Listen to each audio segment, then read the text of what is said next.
Well, horticulturalists specialise in the science and practice of cultivating and managing plants.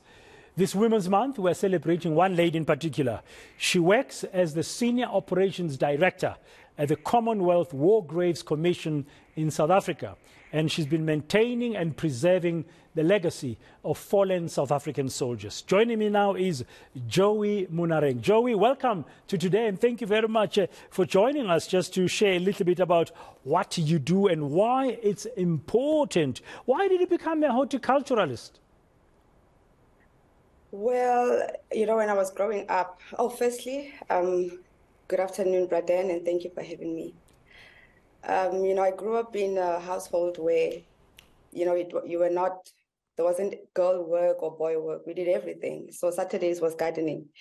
And that's where my love for plants started. And then when I was in primary school, I had a good teacher that really taught biology very well, general science then. And I absolutely loved it.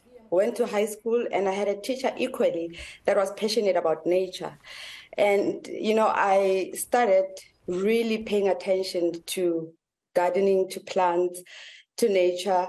And, you know, come high school and matric, I decided to go study horticulture.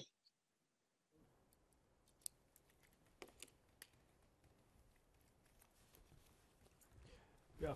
Sorry, Joey, about that little pause there. So you've been doing it for quite some time, and it's something you began to think about when you were growing up. But part of your work today involves our war graves. And you've been working with the Commonwealth. You're the director, operations director of the Commonwealth War Graves Commission in South Africa. How does that work side by side with horticulture? Okay. Firstly, the Commonwealth War Graves Commission is responsible for commemorating 1.7 million men and women in 23,000 locations in more than 150 countries, of which South Africa is one of them. We build monuments, memorials, cemeteries, and we maintain the estate that we have. And on top of that, we create gardens. You know, our cemeteries are quite unique in a sense that every cemetery, in most cemeteries, we have border plants. We have, you know, we go through selecting plants that are, you know, water-wise, that are indigenous, you know, that will grow well in an environment where we're working in. And, you know, we also, part of the work that we do is also, you know, when people visit the cemeteries, our cemeteries especially, is you want to create that sense of peace. You know, you want a person to walk in and feel welcome. And, you know, you can never forget the troubles. You can never forget the pain that you're in or the pain that you have. But at least when you walk in, you know, the place should be welcoming and you should feel at ease and at peace.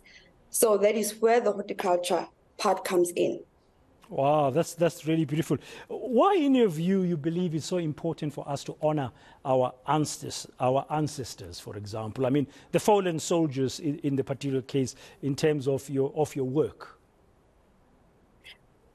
I mean, because there were people, you know, they're people. They have names, they have dreams, they have hopes, and they wanted better, the better that I get to live now.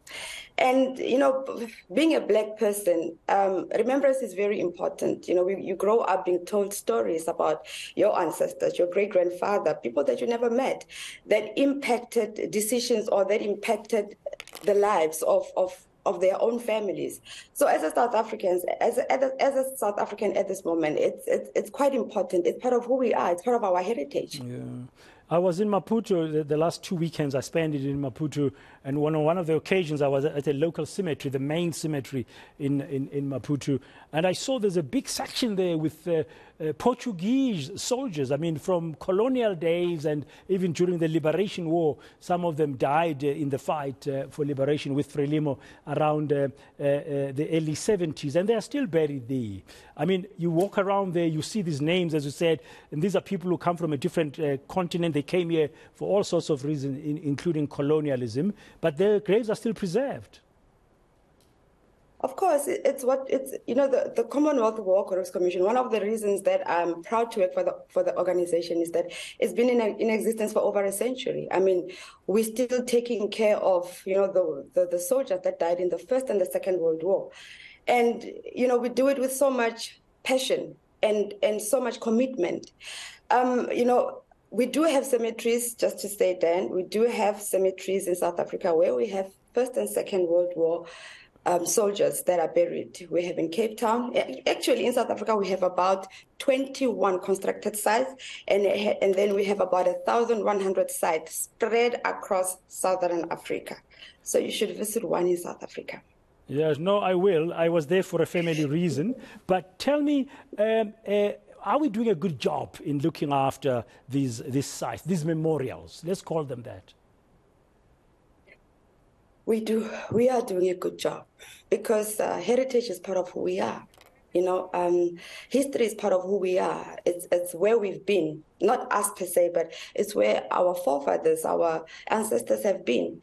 And it's very important that, the work of the commission, especially in South Africa, that people are aware of what we do.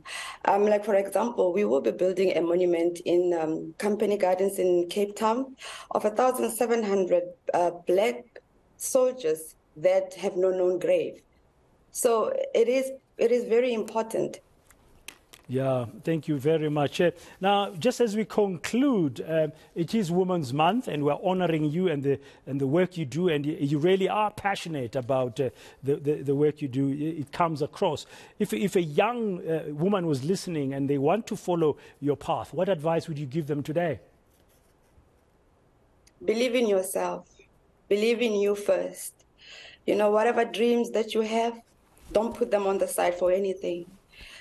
And stand up for you. I was having a conversation with somebody today, and I said, every terrible or every bad experience that I've had in my life has contributed to who I am.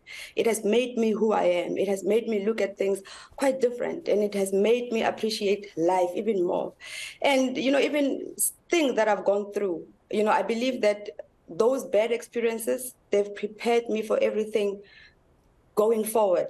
So I would say to a young person listening today that stand up for you. Just stand up for you and do not let your dreams go. Do we need more horticulturalists?